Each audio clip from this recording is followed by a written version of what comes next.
دي بقى نص كيلو من البانيه وابدأي افرميه في الكبة بتاعتك، وتعالي نعمل احلى كباب دجاج من غير بقى ولا تصبيع ولا اي حاجة. بس قبل اي حاجة سمي الله، صلي على الرسول عليه افضل الصلاة والسلام. دي بقى بصلتين تبدأي اللي انت تفرموهم في الكبة بتاعتك، حطي عليهم معلقة ملح عشان ينزلوا كل المية وتعصريهم كويس جدا. هتاخدي بقى تفلي البصل مع شوية بهارات عبارة عن معلقة صغيرة من الحبهان المطحون والبصل البودر والملح والفلفل بتوعي. بقى عجيني الفراخ بتاعتي كويس جدا لغاية ما تعمل خيوط كده معاكي. هاتي صينية مربعة بقى فيها دهنة من الزيت، وابدأي انزلي بكل الفراخ بتاعتك وسويها كده بايديكي.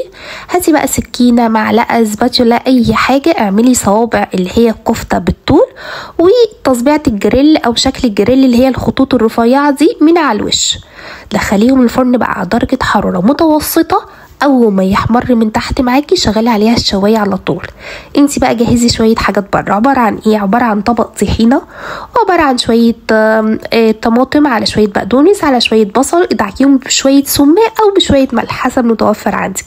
هاتي بقى رغيف عيش وابدأي حطي صابع الكفته عليه شويه سلطه عليه الطحينه، وهتاكلي احلى سندوتش كباب دجاج. فظيع يا جماعه، فظيع، لازم تجربوه. معنا قوي في الايام دي، ايام تمارين وخروجات ومصايف وبس كده. يا رب الوصفات تكون متعجبكم، وبألف هنا وشفا. اشوفكم بخير في فيديو جاي. سلام عليكم.